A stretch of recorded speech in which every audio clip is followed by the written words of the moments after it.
మాజీ శాసనసభ్యురాలు మాజీ మంత్రి అయినటువంటి ఆర్కే రోజా గారు ఈరోజు ప్రెస్ మీట్ పెట్టారు. ఒకసారి విందాం. సిగ్గు లేకుండా ఈరోజు తిరుపతిలో మీటింగ్ పెడుతున్నారు. సిగ్గు లేకుండా తిరుపతిలో మీటింగ్ పెడుతున్నారు అంటున్నావు. నీకు బుద్ధి లేకుండా మళ్ళీ ఎందుకు నువ్వు ప్రెస్ మీట్ పెట్టావు? నిన్నగాక మొన్నే కదా మహానాడు విషయంలో భయపడి అర్థం పర్థం లేని మాటల్ని డైలాగులు రాసుకొచ్చి మాట్లాడినావు.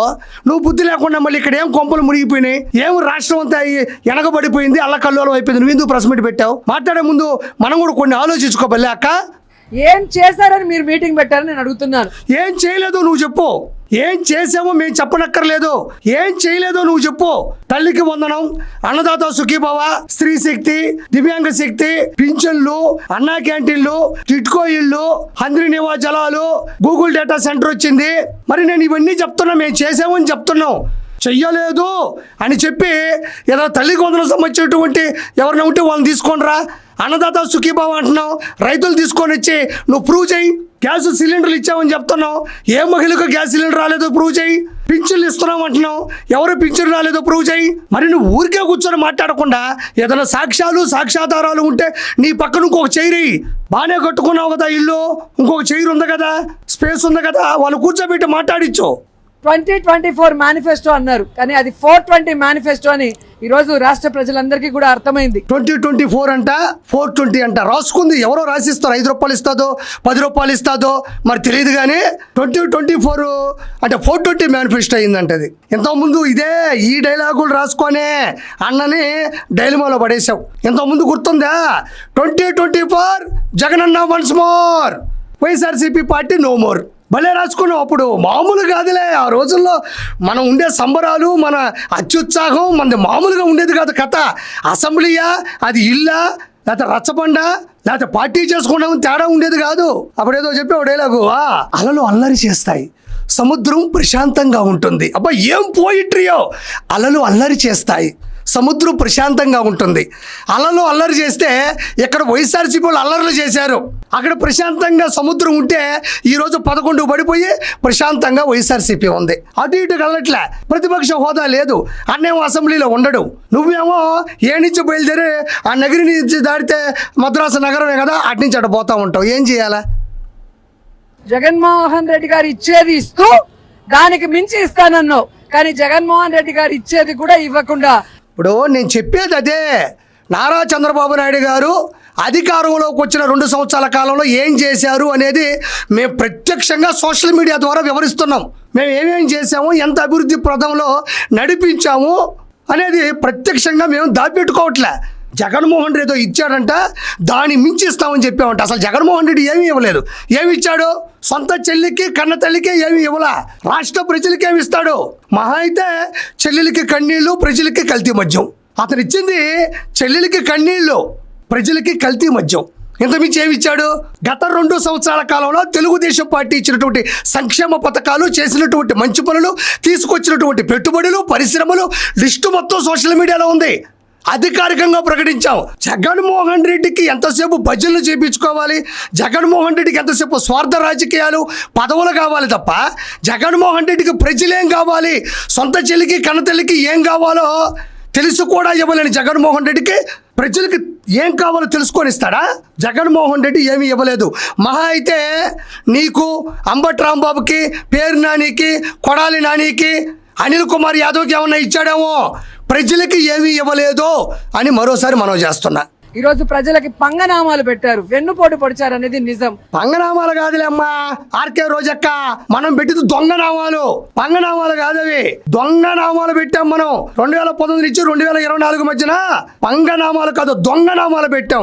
దొంగ హామీలు ఇచ్చి, దొంగ పనులు చేసి, దౌర్జన్యంగా అన్ని దోచుకొని, వాటిని దాచుకొని మనం పెట్టింది దొంగనామాలు. అందులో నువ్వు పెట్టిన నామం ఇంకా ఎగనామం, అది దాన్ని ప్రత్యేకంగా చెప్పనక్కర్లే. అందుకే ఈరోజు ప్రజల్లో ఇంత కోపావేశాలతో అందరూ బయటకు రావడం జరిగింది. ప్రజల్లో కోపావేశాలు ఉండి రోడ్ల మీదకి రాలా. పెయిడ్ ఆర్టిస్టులో, పెయిడ్ ప్రమోషన్లో, పెయిడ్ ఎమోషన్లో వాళ్ళు ప్రజలు కాదమ్మా. నిన్నగాక మొన్న స్టీల్ ప్లాంట్లో ఏదో ధర్నాకు మీరు వెళ్తే జగనన్న వస్తే అక్కడ ఎవరెవరు వచ్చారో, ఎందుకు వచ్చారో, ఎవరెవరికి 100 రూపాయలు ఇస్తున్నారో, నీటి చుక్క కూడా ఇవ్వలేదని ఆవేదన చూసాం. ఈరోజు రోడ్ల మీదకి వచ్చింది ఎవరు? పెయిడ్ ఆర్టిస్టులు, పెయిడ్ ఎమోషన్లు, పెయిడ్ ప్రమోషన్లు. ఎందుకు ఇవన్నీ అబద్ధాలు మాట్లాడతావు నువ్వు తీసుకొచ్చిన మనుషుల్ని మీడియా తీసుకొని వచ్చి మాట్లాడేద్దాం. వాళ్ళు మీ మనుషులా, పెయిడ్ ఆర్టిస్టులా, లేదంటే న్యూట్రల్ ఆర్టిస్టులా మాట్లాడదామా? ఒకసారి చూద్దామా? అండ్ ముఖ్యంగా ఈ రాష్ట్రంలో మంత్రులందరూ కూడా మేము అనబోయింది తర్వాత మంత్రులు అనేసింది. ఒకసారి ఇది వినండి. అలవాటు పడిపోయింది అయ్యా ఆ రోజుల్లో. చూడండి. అండ్ ముఖ్యంగా ఈ రాష్ట్రంలో మంత్రులందరూ కూడా ఈ రాష్ట్రంలో మేము మంత్రులు అనబోయింది. మళ్ళీ అర్థం చేసుకుందిలే, 11 పడిపోయినాం కదా, మనం కాదు మంత్రులమే, మేం కాదు మంత్రులమే, మీరు మంత్రులని ఒప్పుకోవాల్సి వచ్చింది. అలవాటు పడిపోయిన ప్రాణమయ్యా. ఏం చేద్దాం చెప్పు? పిల్లికి పాలు పెడుతున్నాము, రోజు వచ్చి దొంగతనంగా తాగేసి వెళ్ళిపోతా ఉండదు. అది అలవాటు పడిపోతున్నా, అట్ట అలవాటు పడిపోయింది మా అక్క. కూడా అట్టర్ ఫ్లాప్ అయ్యారు అనేది సాక్షాత్తు చంద్రబాబు నాయుడు గారు కలెక్టర్ గారి మీటింగ్ లోనే చెప్పడం మీ అందరూ కూడా గమనించారు.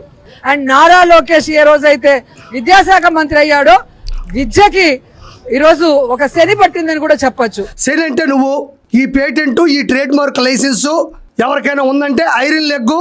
శని అంటే రాజకీయ చరిత్రలో నీదే, అది ఇంకొకరు రాదు. అది ఐటీ శాఖ మంత్రిగా ఆయన అటర్ఫ్లాప్ అయ్యారా? ఐటీ శాఖ మంత్రిగా మీరున్న రోజుల్లో 2019 నుంచి 2024 మధ్యన మనం ఏం కంపెనీలు తీసుకొని వచ్చినాం, మనం ఏం పెట్టుబడులు తీసుకొచ్చాం, ఏ పరిశ్రమలు తీసుకొచ్చినాం? గుడ్డు అమర్నాథ్ని వెళ్ళి కంపెనీలు పట్టరా అంటే నాకు చలి పడుతుంది, నేను ఆడికి పోలేను, ఇంట్లో కూర్చొని పడుకుంటా అని చెప్పినాడు అతను. అసలు సబ్జెక్టు లేనటువంటి ఐటీ శాఖ మంత్రి అప్పట్లో. ఈరోజు గూగుల్ డేటా సెంటర్ యాడ్ నుంచి వచ్చింది. లక్షల కోట్ల పెట్టుబడి పెడుతూ లక్షల మందికి ఉపాధి కల్పిస్తున్నటువంటి గూగుల్ డేటా సెంటర్ ఎక్కడికి వచ్చింది? మరి పదే పరిశ్రమలను ఆకర్షించే విధంగా ప్రతిరోజు ఏదో ఒక విధంగా వాళ్ళని అప్రోచ్ అవుతూ, వాళ్ళతో అనుసంధానం చేసుకుంటూ, అనుబంధం పెంచుకుంటూ రాష్ట్ర అభివృద్ధి కోసం పోరాడుతున్నది నారా లోకేష్ గారు. ఒక ఐటీ శాఖ మంత్రిగానే కాదు, ఎడ్యుకేషనల్ శాఖ మంత్రిగా, హ్యూమన్ రిసోర్సెస్ డెవలప్మెంట్ శాఖ మంత్రిగా, రియల్ టైం గవర్నెన్స్ మంత్రిగా, దాంతోపాటు ఎలక్ట్రానిక్స్ అండ్ కమ్యూనికేషన్స్ మంత్రిగా కూడా ఆయన అత్యున్నత స్థానంలో ఉన్నాడు. ఈరోజు విద్యాశాఖ మంత్రిగా స్కూళ్ళకి వెళ్తున్నాడు, భోజనం చెక్ చేస్తున్నాడు. గతంలో స్కూలు పుస్తకాల మీద, పెన్సిళ్ళ మీద, రబ్బర్ల మీద, జామెట్రీ బాక్సుల మీద, వాళ్ళకి ఇచ్చేటువంటి బ్యాగుల మీద అన్న ఫోటో వేసుకుంటే ఈరోజు అధికారంలో ఉన్న ఫోటో వేసుకునే అవకాశం ఉన్నా కూడా పక్కన పెట్టినటువంటి చరిత్ర అతను. కాబట్టి ఎవరు ఏంటి ఐటీ శాఖ మంత్రి ఈరోజు భారతదేశంలోనే అత్యున్నత స్థానంలో ఎవరైనా ఉన్నాయంటే అది నారా లోకేష్ గారు, ఆర్కే రోజా. కానీ మరోసారి నీకు గుర్తు చేస్తున్నా, అసలు జగన్మోహన్ రెడ్డి అధికారంలో ఉన్నప్పుడు ఐటీ శాఖ మంత్రి ఎవరో ఒకసారి ప్రజల దగ్గర పంపిద్దామా మైక్ ఇచ్చి? అసలు ఐటీ శాఖ మంత్రి ఎవరు జగన్మోహన్ రెడ్డి అధికారంలో ఉన్నప్పుడని ప్రజల దగ్గర పంపిస్తే ఆడే దొరికిపోతారు మీరు. ఈరోజు ఒక శని పట్టిందని కూడా చెప్పొచ్చు. ఇంగ్లీష్ మీడియం లేదు, సిబిఎస్ సిలబస్ లేదు, నీకు బుద్ధి లేదు, నీ గురించి మాట్లాడడానికి నాకు సిగ్గు లేదు. ప్రత్యక్షంగా చదువుకునే పిల్లలే బయటకు వచ్చి మైకుల ముందు మేము మంచి స్థాయిలో ఉన్నాం, మాకు మంచి స్కూళ్ళు ఉన్నాయి, మాకు మంచి చదువుని అందిస్తున్నాం నారా లోకేష్ గారు అంటే, నీ ఇష్టం వచ్చినట్టు మైక్ ఒకటి ఇచ్చినారు, చేతిలో స్క్రిప్ట్ ఒకటి ఇచ్చినారు, అకౌంట్లో అమౌంట్ వేసినారు.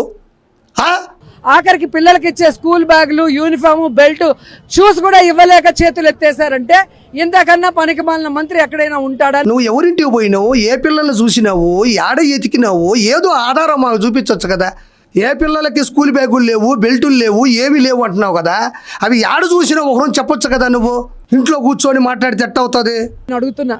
నాడు నేడు కింద 43,000 స్కూల్స్ ని రెనోవేషన్ ప్రారంభించి దాదాపుగా 23,000 స్కూల్ ని ఫినిష్ చేసి 20,000 స్కూల్స్ ఫినిషింగ్ దశలో ఉంటే 2 ఏళ్ళు అవుతున్నా కూడా అసలు స్కూల్ టీచర్లు తీసుకెళ్లి వైన్ షాప్ ముందు నిలబెట్టినటువంటి చరిత్ర వద్దన ఉందంటే అది మీ అన్నదే. ఆయన మళ్ళీ స్కూల్ బాగా చేపిస్తాడా? టీచర్లకే విలువ ఇవ్వలేదు అంటే స్కూల్ పిల్లల కోసం 1000 స్కూళ్ళు కట్టించాడు ఆయన. అత్యున్నత చదువును అందిస్తున్నాడు ఆయన. సూపర్ ఫ్లాప్ అయిన మంత్రి ఎవరైనా ఉన్నారు అంటే డిప్యూటీ మంత్రి పవన్ కళ్యాణ్ గారే. అంత వేస్ట్ గా ఉన్న అతను ఈరోజు తెలంగాణలో వెళ్ళి అక్కడ పార్టీ పెడతా, అక్కడ ప్రశ్నిస్తా అంటాడు. ఇక్కడ ఓట్లు వేసిన వాళ్ళని నీకెందుకమ్మా ఏడ పార్టీ పెట్టుకుంటే? నువ్వు కల్చర్ మినిస్టర్గా, టూరిజం మినిస్టర్గా, ఏపీఐఐసి చైర్మన్గా ఉండి నువ్వు అన్నేసి పార్టీలు పెట్టుకున్నావు కదా. మంత్రి శాఖలో అడ్డదిడ్డంగా సంపాదించిన డబ్బులతో అన్ని పార్టీలు పెట్టావు కదా. డాన్సులు అన్ని పార్టీలు నువ్వు పెట్టంగానే లేనిది ప్రజలకు సేవ చేయడానికి ఆయన రాజకీయంలో ఇక్కడ జనసేన తరపున ఏడ పార్టీని నిలుపుకుంటే నీకేంది సమస్య? అసలు నీకేం సంబంధం? జగన్మోహన్ రెడ్డితో ఉండే నువ్వు డిఎంకేకి ఎందుకు సపోర్ట్ ఇచ్చావు? నువ్వు ఇక్కడ నగరీలోనే అట్రప్లాప్ అయిన నువ్వు అటు నుంచి అటు దాటి డిఎంకే పార్టీకి సపోర్ట్ ఇచ్చినావు. ఏమైంది ఈరోజు డిఎంకే? అసలు భారతదేశంలో ఏ సర్వేలో కూడా డిఎంకే అంత అడ్రపులా పోతుందని లేదు. కేవలం నువ్వు సమర్థించడం వల్లే ఈరోజు ఏమైంది అది? నువ్వు వెళ్ళి సంబంధం లేని చెన్నైలోకి వెళ్ళి డిఎంకే పార్టీకి సపోర్ట్ ఇవ్వంగా లేనిది పవన్ కళ్యాణ్ గారు ఇక్కడ సపోర్ట్ ఇస్తే నీకేం వచ్చిందని అడుగుతున్నా. సరే, ఆర్కే రోజా మాట్లాడింది, దానికి నేను మాట్లాడాను. ఆ మనిషి ఏది మాట్లాడినా ఒక ఆధారాలు ఉండవు, కేవలం ఆరోపణలు మాత్రమే ఉంటాయి.